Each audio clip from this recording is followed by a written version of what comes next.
The air on the farm always tasted different in the morning. It was a crisp, clean flavor, woven with the scent of damp earth, the faint sweetness of hay from the big red barn, and the distant, loamy perfume of the cornfields stretching out toward the horizon. For 72 years, this air had been the first thing I greeted each day and the last thing I bid farewell to each night. This farm wasn't just a plot of land. It was the keeper of my memories, the silent witness to my life's joys and sorrows. It was the place where I had skinned my knees as a girl, where I had shared my first kiss with my late husband Arthur, under the sprawling oak tree by the creek, and where we had raised our daughter, Sarah, teaching her the rhythm of the seasons and the value of hard work. Now, the farm was approaching a milestone, its 100th anniversary in the Vance family. A century. The thought alone was staggering. My grandfather had bought this land with little more than calloused hands and a stubborn dream. He'd cleared the fields, built the original farmhouse with timber from our own woods, and poured his soul into the soil. My father had weathered the Dust Bowl and the Great Depression on this very land, his resilience as unyielding as the bedrock beneath our feet. And then there was Arthur, my Arthur. He hadn't been born a farmer, but he had embraced this life with a passion that rivaled my own. Together, we had modernized the operations, battled droughts and floods, and celebrated bountiful harvests. His presence was still etched into every corner of the property. From the sturdy fence posts, he'd driven himself to the worn spot on the porch swing, where he'd sit and watch the sunset. Losing him 5 years ago had felt like losing a part of the land itself. The colors seemed duller, the birdsong quieter, but the farm remained, a living testament to our shared legacy. It was my duty, my solemn promise to him, to protect it. That's why I decided to host a celebration for the centennial. It felt right. It was a way to honor those who came before, and to remind the younger generation of their roots. I envisioned a grand affair, a gathering of family, friends and neighbors who had been part of our lives for decades. A day of food, music, and shared stories. A day to celebrate a legacy built on sweat and love. My daughter Sarah was thrilled when I told her, "Oh Mum, that's a wonderful idea.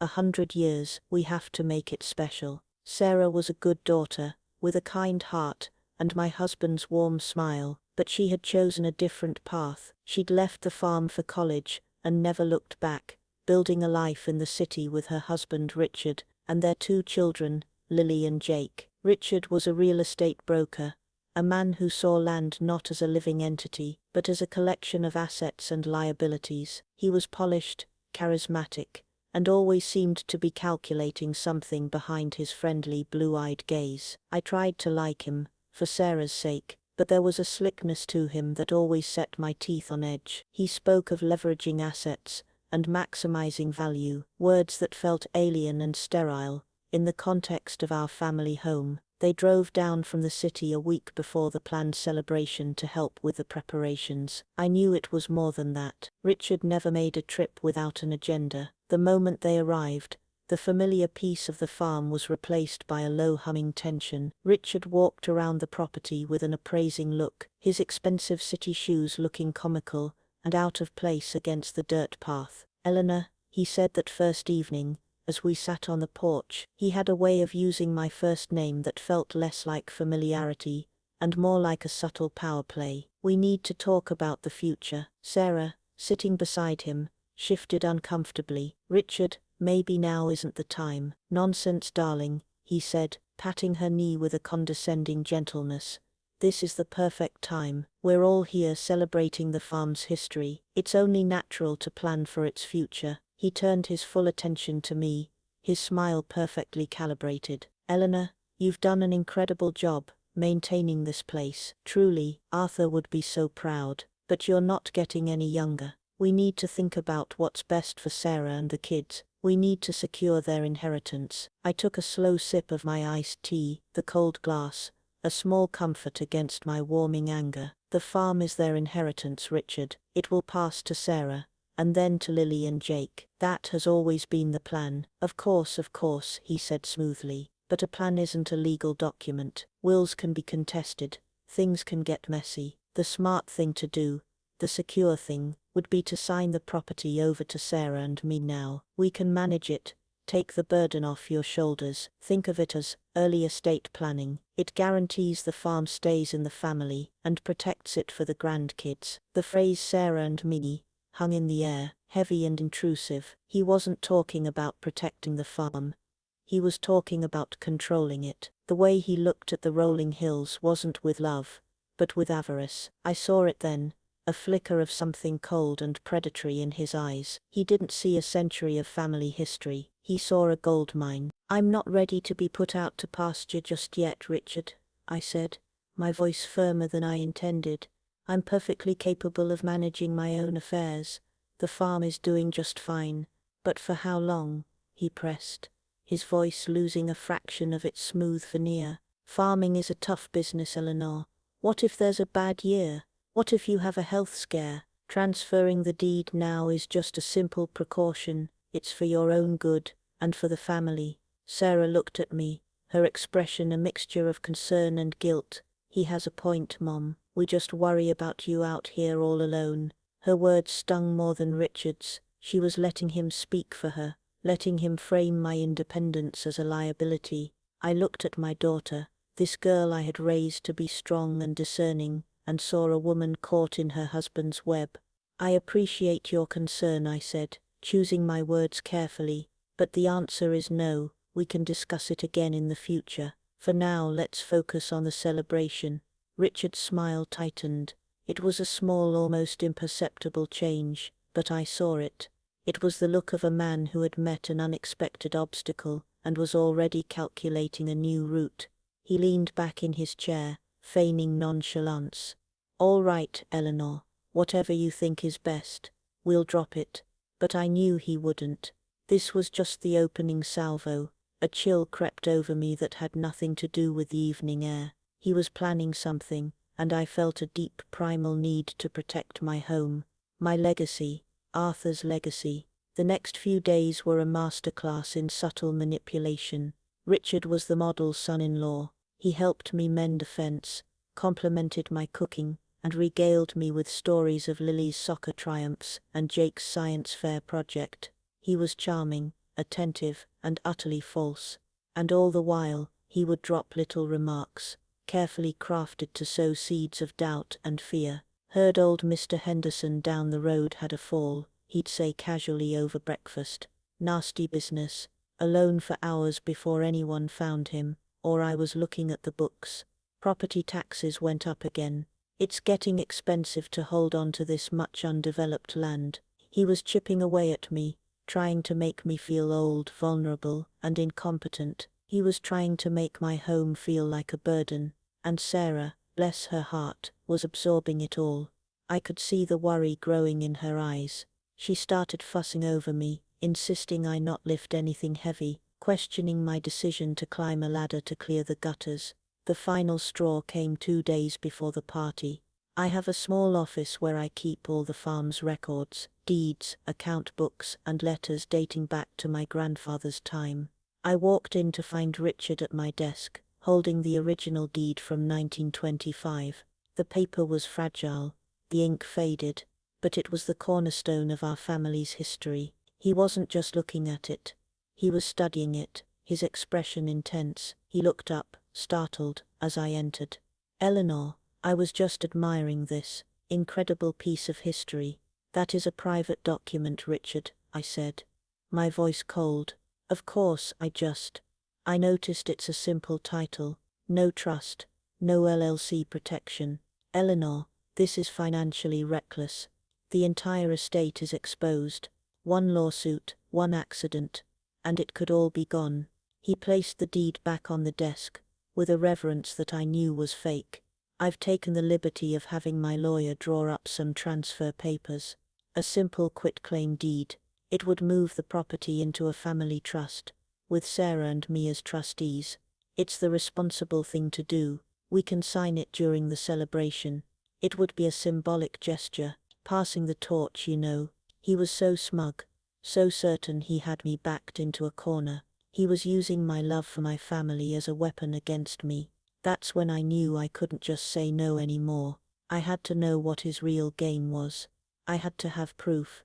That afternoon, I called my grandson, not Jake, but my sister's grandson. He was a tech whiz, a quiet young man who was studying audio engineering in college. "Leo, sweetheart, it's your Aunt Eleanor," I said when he answered. "I have a strange favor to ask. I need some security equipment for the party, just to be safe." I lied. I told him I was worried about valuables with so many people around. He didn't question it. He saw me as his sweet, slightly old-fashioned great-aunt. He promised to bring a set of high-quality discreet wireless microphones and a digital recorder when he came for the party. "They're tiny," he explained. "You can hide them anywhere. They'll pick up a whisper from across the room." A whisper. That was all I needed. I felt a pang of guilt for the deception, for turning my home into a place of suspicion. But Richard had started this war. I was just arming myself for the battle to come. As I hung up the phone, I looked out the window at the fields my family had worked for 100 years. A fierce, cold resolve settled in my heart. He wanted a symbolic gesture. I would give him one he would never forget. The day of the centennial celebration dawned bright and beautiful, a perfect late summer Saturday. The sky was a vast cloudless blue, and a gentle breeze rustled the leaves of the old oak tree, making them sound like a soft applause. The farm was dressed in its finest. Strings of festive lights were draped between the barn and the house. Long tables covered in checkered cloths dotted the lawn, and the air was thick with the mouth-watering aroma of slow-roasting barbecue. Guests began to arrive mid-afternoon, their cars lining the long gravel driveway. There were the Hendersons from the next farm over, the Miller family who ran the feed store in town, and old friends of my parents I hadn't seen in years. It was a sea of familiar, smiling faces, a testament to a life lived in community. They brought pies and casseroles, shared hugs and handshakes, and their voices filled the air with a happy, nostalgic buzz. For a few hours, I almost forgot the ugly suspicion coiling in my gut. I was just Eleanor Vance, matriarch of the farm, sharing a milestone with the people I loved. Richard was in his element, dressed in expensive linen trousers and a crisp blue shirt. He moved through the crowd with the practiced ease of a politician. He shook hands firmly, clapped men on the back, and charmed the ladies with his dazzling smile. He played the part of the proud, devoted son-in-law to perfection. "Isn't this fantastic?" he boomed to anyone who would listen. 100 years. Eleanor is an inspiration to us all. We're so blessed to have her, and to have this incredible legacy to carry forward. He had Sarah on his arm, and she was glowing. She was so happy to see the farm celebrated, so proud of her heritage, and so blind to the man standing beside her. Watching them, my heart ached. I saw my trusting daughter, and I saw the wolf she had welcomed into our lives. Earlier that day, Leo had arrived with his security equipment. As I'd suspected, he was discreet and efficient. While Richard was busy setting up a speaker system for music near the porch, I took Leo on a tour of the house. "I'd like one in my office, dear," I told him, pointing to a dusty bookshelf, "and perhaps one in the main living room near the fireplace, just in case." Leo, bless his innocent heart, nodded seriously. "Good idea, Aunt Eleanor." He placed the tiny microphones, no bigger than a thumbnail, behind a row of old books and on the mantelpiece, hidden behind a framed photo of Arthur and me. He showed me how to operate the receiver, a small black box with a headphone jack. "You just press this button to listen, and this one to record. The range is excellent. It'll transmit anywhere on the property." Now as the party swirled around me, the small receiver felt like a lead weight in my apron pocket. The time to act was approaching. I had planned it carefully. I knew Richard. I knew his arrogance. He believed he was the smartest person in any room, and that belief made him careless. I needed to separate him from Sarah, to get him to speak freely. Around 5 o'clock, as the sun began to dip lower, I saw my opportunity. A man in a sharp suit, someone I didn't recognize, had arrived and was speaking quietly with Richard near the edge of the property, away from the main throng of guests. They were standing near the old workshop, a place where the music and chatter of the party were just a dull murmur. It was the perfect spot for a private conversation. Feigning weariness, I approached Sarah. "Sweetheart, I think I need to sit down for a few minutes. My feet are killing me."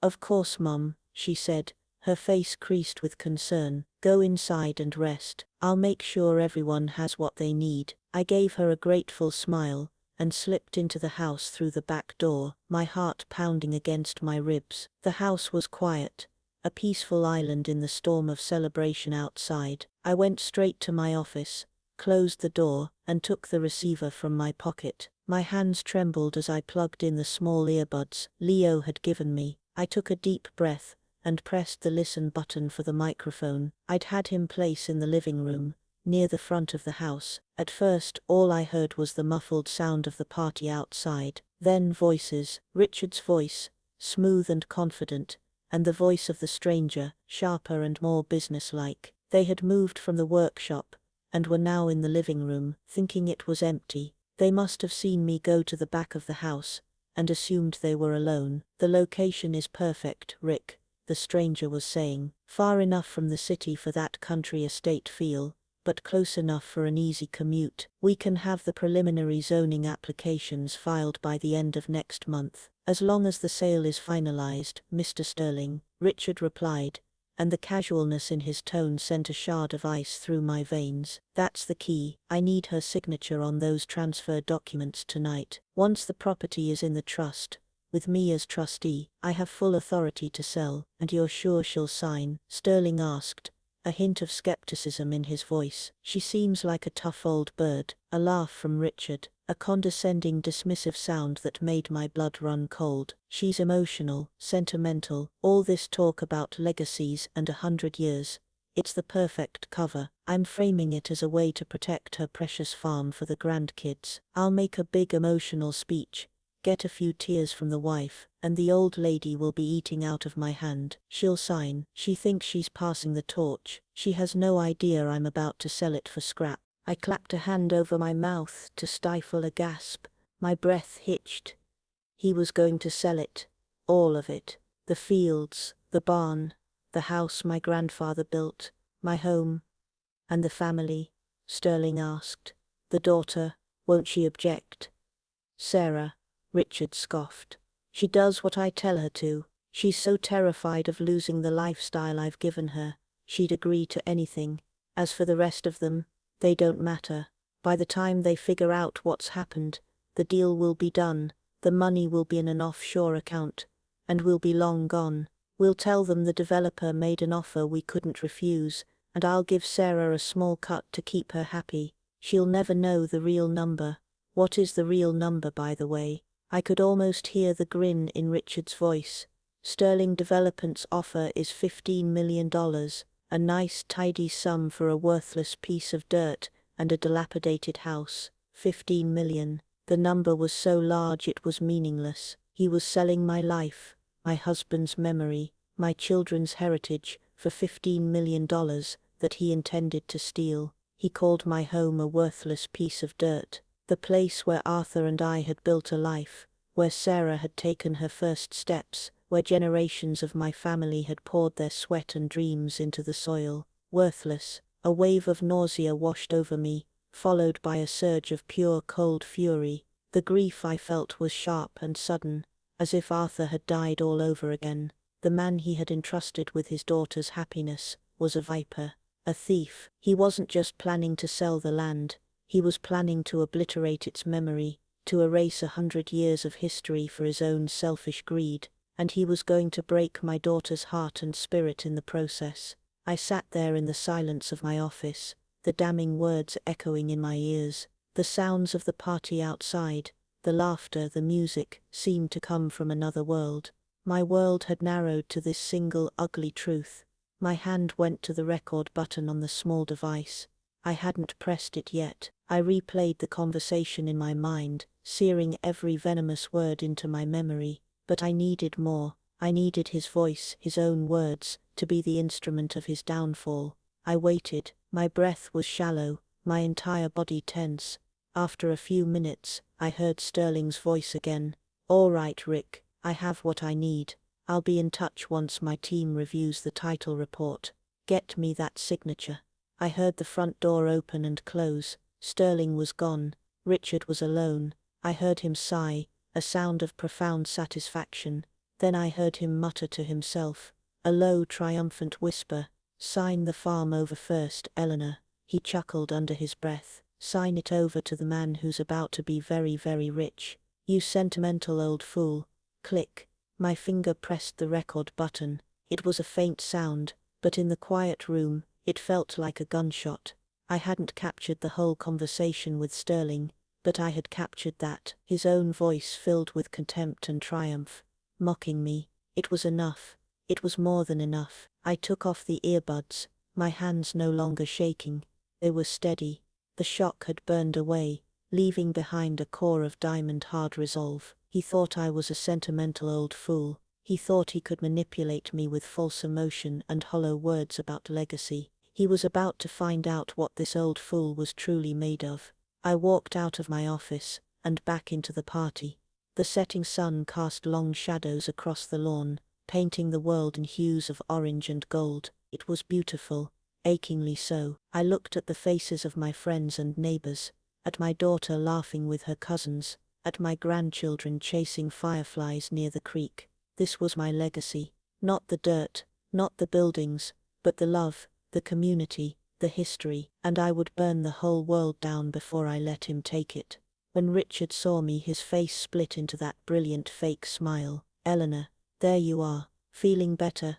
"Much better, Richard," I said, my voice calm and even. "I feel enlightened." He put his arm around Sarah, drawing her close. "Wonderful, because I think it's about time for the main event. Time for some speeches, and then we have a very special moment planned to honor the farm's future." His eyes met mine over Sarah's head, and in them I saw a flicker of triumphant greed. He thought he had already won. He had no idea the battle was just about to begin. The sky had deepened to a velvety indigo, and the strings of lights I'd hung cast a warm, magical glow over the yard. The lively chatter of the afternoon had subsided into a contented hum as everyone finished their barbecue and dessert. A fire pit crackled merrily in the center of the lawn, and my grandchildren Lily and Jake were now sitting close to it, their faces illuminated by the dancing flames, looking sleepy and full. It was a perfect picture of family and contentment, a beautiful, fragile illusion I was about to shatter. Richard tapped a fork against his glass, the sharp clink, clink, clink cutting through the murmur of conversation. "Friends, family, neighbors," he called out, his voice resonating with manufactured warmth. "If I could have your attention for a moment." A hush fell over the crowd. All eyes turned to him as he stood on the porch, positioning himself in the soft light from the house so everyone could see him clearly. Sarah stood beside him, beaming with pride. My heart twisted for her. She was a prop in his play, and she didn't even know it. "Tonight," Richard began, his voice dropping to a serious, reverent tone, "we are celebrating something truly extraordinary. 100 years, a century of dedication, of hard work, of love poured into this very soil by the Vance family." He gestured expansively at the farm around them, from Eleanor's grandfather, a true pioneer, to her father, who steered this ship through the hardest of times, to the love of her life, Arthur. He paused, letting Arthur's name hang in the air. I saw several older neighbors nod, their eyes misty with memory. The man was a performer. I had to give him that. He knew exactly which heartstrings to pull. "Arthur was a great man," Richard continued, his voice thick with fake emotion, "and he would be so proud to see his amazing wife, Eleanor, standing here tonight, the strong and steadfast guardian of his legacy. She has carried that torch with grace and strength." He turned to me, his eyes shining with what anyone else would have mistaken for sincere admiration. I held his gaze, my expression unreadable, the small receiver in my pocket, feeling like a cold, hard stone. "But a legacy isn't just about the past," he said, turning back to the crowd. "It's about the future. It's about ensuring that this incredible place, this history is protected for generations to come. For Sarah, for Lily and Jake. He pulled a sheaf of papers from his jacket pocket. They were bound in a neat leather folder. Eleanor and I have been talking, and we've decided that tonight is the perfect moment to formalize that future. To pass the torch, symbolically and legally. A murmur of approval went through the crowd. They were buying it completely. Old Mr. Henderson clapped me on the shoulder. That's a wise move, Eleanor. Good to get things in order. I just smiled faintly. So I would like to invite Eleanor up here, Richard announced, to sign these papers. Papers that will place the farm into a secure family trust, ensuring it remains a sanctuary for the Vances for the next 100 years. He produced a fancy gold-plated pen from his pocket with a flourish. A historic pen for a historic moment. He held out his hand to me. Every instinct screamed at me to refuse, to spit in his face. But that wasn't the plan. I had to let him play his final cog. I had to walk into the trap to spring my own. With a calm that I did not feel, I walked up the porch steps and stood beside him, in the center of the spotlight he had created for himself. The crowd applauded, a warm, supportive sound that felt like a betrayal. Richard laid the documents on a small table he'd set up. He opened the folder to the last page, where a neat line waited for my signature above my typed name. "Sign over the farm first, Eleanor," he'd said. The words echoed in my head, his mocking private voice a stark contrast to his public noble one. "Just a few words before you sign, Mum," Sarah whispered, squeezing my arm. Her eyes were filled with tears of happiness. I looked at my daughter, at her innocent, trusting face, and my resolve hardened. This would hurt her, but the truth, however painful, was better than a life built on a lie. I nodded and stepped up to the microphone that Leo had set up for the speeches. Richard gave me a confident, encouraging smile, a silent "go on, play your part." "Thank you, Richard," I began, my voice clear and steady, carrying across the silent lawn. "That was a beautiful speech. You speak so eloquently about legacy, about family, about the future." I paused, letting my eyes sweep over the faces of my friends, my neighbors, my family. A legacy is a fragile thing. It's built over a lifetime of actions, but it can be defined by a single moment. And you are right. Tonight is a defining moment. I reached down to the small audio mixer Leo had set up on the table, the one controlling the microphone and the music speakers. Richard watched me, a smug little smile playing on his lips. He thought I was just adjusting the volume. "You speak of passing the torch," I continued, my fingers finding the right buttons, "and you've told us all what you believe the future of this farm should be, but I think everyone here deserves to hear it in your own words, your real words."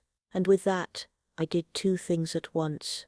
I cut the power to the live microphone, plunging the porch into sudden silence, and in the same motion, I hit plays on the receiver in my pocket, which was now connected to the main speaker system. For a split second, there was nothing but confused silence. Richard's smile faltered. He opened his mouth to say something, but before he could, his own voice, not the warm, public one, but the cold, private, contemptuous one, blasted out of the large speakers and echoed across the lawn. "Sign the farm over first, Eleanor." His recorded voice chuckled, dripping with scorn. "Sign it over to the man who's about to be very, very rich. You sentimental old fool." The sound was crystal clear, unmistakable. A collective gasp swept through the crowd. People shifted on their feet, turning to stare at Richard, their faces a mixture of shock and disbelief. Richard froze. All the color drained from his face, leaving it a pasty, sickly white. His eyes darted around wildly, like a cornered animal. He looked at me, his mouth opening and closing silently, pure, unadulterated panic in his eyes. What is this?" he stammered, finally finding his voice. "Some kind of joke? That's not me." But it was too late. The damage was done. The single damning sentence had been enough to poison the air, to tear down his carefully constructed facade. I looked him dead in the eye. "Isn't it, Richard?" I asked, my voice dangerously quiet. "I also have a lovely recording of your conversation with a Mr. Sterling of Sterling Development. The part where you call this farm a worthless piece of dirt that you're selling for $15 million.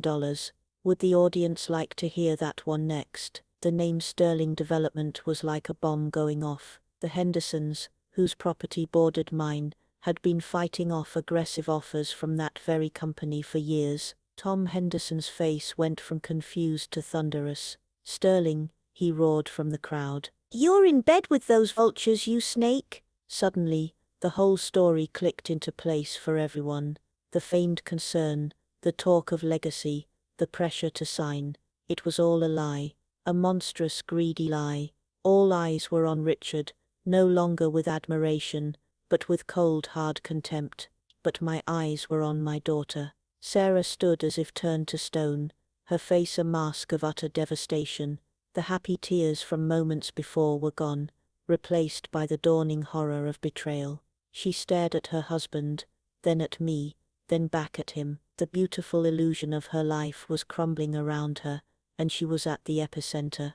"Richard," she whispered, her voice trembling. "Is it true?" He couldn't meet her eyes. He couldn't meet anyone's eyes. He just stood there, exposed and humiliated, in the warm glow of the party lights, a villain unmasked in the final act of his own twisted play. The celebration was over. The judgment had begun. The silence that followed my question was thick and heavy, broken only by the crackling of the fire pit. Richard stood on the porch, a statue of disgrace. The folksy charm had evaporated, revealing the petty, grasping man underneath. He looked from the angry face of Tom Henderson to the disgusted stares of our oldest friends, and finally, his gaze landed on Sarah. For a moment I saw a flicker of desperation. He was going to try to lie his way out. "Sarah, honey, listen to me," he began, his voice raspy. "It's a misunderstanding. Your mother is confused. She's twisting things." But the words rang hollow, even to his own ears. The contempt in his recorded voice had been too raw, too genuine. No one believed him. Most importantly, Sarah didn't believe him. She took a step back from him, a small flinching movement as if his proximity might contaminate her. The look on her face was one of profound soul-deep betrayal. It wasn't just about the farm, or the money. It was the realization that the man she had loved, the father of her children, had been laughing at her mother, at her family, at her this entire time. "You called her a sentimental old fool," Sarah said, her voice barely a whisper, yet it carried across the silent yard. "You were going to sell our home, to secure our future." He tried, a last desperate gamble. "For you, for the kids, our future." She shot back, her voice gaining strength, fueled by a righteous fury. I hadn't heard from her in years. Our future was going to be built on a lie, on stealing from my mom, on destroying my heritage. She turned to me then, and the look in her eyes broke my heart. It was a maelstrom of shame, grief, and a desperate plea for understanding. "Mom, I didn't know. I swear, I had no idea." "I know, sweetheart," I said softly, and I did. Sarah's only crime was that she had wanted to believe in the man she married.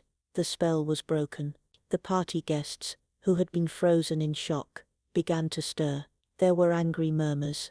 Tom Henderson took a purposeful step toward the porch, his fists clenched.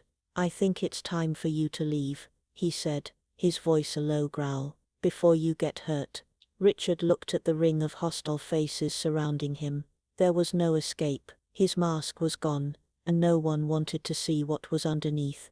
Without another word, he turned, almost stumbling down the porch steps on the far side, and scurried toward his gleaming luxury car, parked in the driveway. He didn't even look back at his wife or children. The car's engine roared to life, its headlights cutting through the darkness. He sped down the gravel drive, kicking up a cloud of dust that settled over us like a shroud. And just like that, he was gone. The yard was quiet again, but the atmosphere was irrevocably changed. The festive lights now seemed harsh, the celebratory air, replaced by a somber reality. My friends and neighbors, bless them, began to quietly pack up. They came to me one by one, offering a squeeze of the hand, a supportive hug, a quiet word. "You did the right thing, Eleanor. We're so sorry you had to go through that." Let us know if you need anything, anything at all. It wasn't pity, it was solidarity. They were closing ranks around me, around the farm, protecting one of their own. Within an hour, everyone was gone, leaving just me, Sarah, and the sleeping children. Sarah stood by the fire pit, staring into the flames as if searching for answers. The silence between us was heavy with unspoken words. He's been complaining about money for months, she finally said, her voice flat and devoid of emotion, talking about a big deal that was going to set us up for life. I thought he meant one of his real estate projects in the city. I never imagined this. She finally looked at me, her eyes shimmering with unshed tears. How could I have been so stupid? You weren't stupid, Sarah, I said, walking over to her and putting my arm around her shaking shoulders. You were trusting. You wanted to see the good in him. There's no shame in that. He was going to leave us, Mum, she whispered.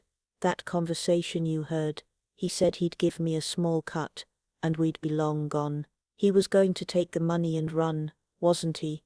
I didn't answer. I didn't have to. We both knew it was the truth.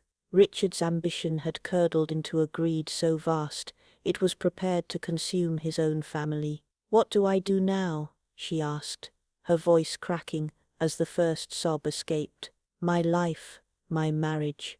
It was all a lie. She collapsed into my arms and I held my daughter tightly as she wept for her broken heart, for her stolen trust, for the future she thought she had. We stood there for a long time, two women surrounded by the quiet strength of the land, finding solace in each other. The next few months were difficult. Sarah and the kids stayed with me at the farm. There were lawyers to call, accounts to freeze, and a painful divorce to navigate. Richard tried to fight, of course, but he had no leverage. His public humiliation had ruined his reputation, and the threat of my recordings ensured he settled quickly and quietly, disappearing from our lives with little more than his expensive car and a mountain of debt. Slowly life on the farm found a new rhythm. Sarah, who had once been so eager to escape this life, began to rediscover it. She started helping me with the morning chores, the simple, repetitive tasks grounding her. I saw her teaching Lily how to collect eggs from the chicken coop, her daughter's face alight with a joy no city toy could provide. I saw her walking the fields with Jake, explaining crop rotation just as I had explained it to her 30 years ago. She was healing. We were healing. The farm, which Richard had seen as a dead asset, was proving to be the very thing that brought our family back to life. One crisp autumn afternoon, Sarah came to me in the office. She was holding a file folder. "Mum," she said, her voice steady and clear, "I've been talking to a lawyer.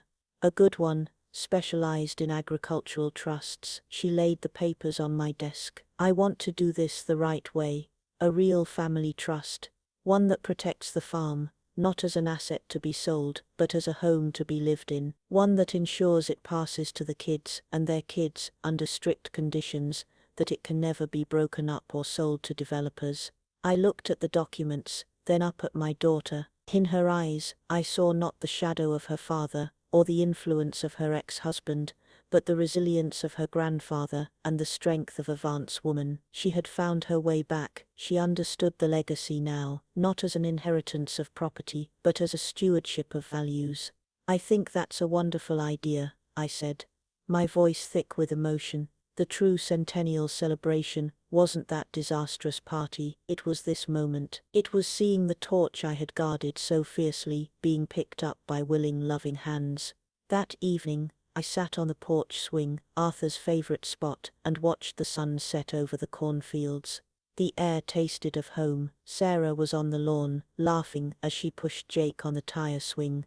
The farm was safe, the legacy was secure. Richard had tried to take my home, but in the end, all he did was show us all what it was truly worth. And that was a lesson for which, in a strange way, I would always be grateful.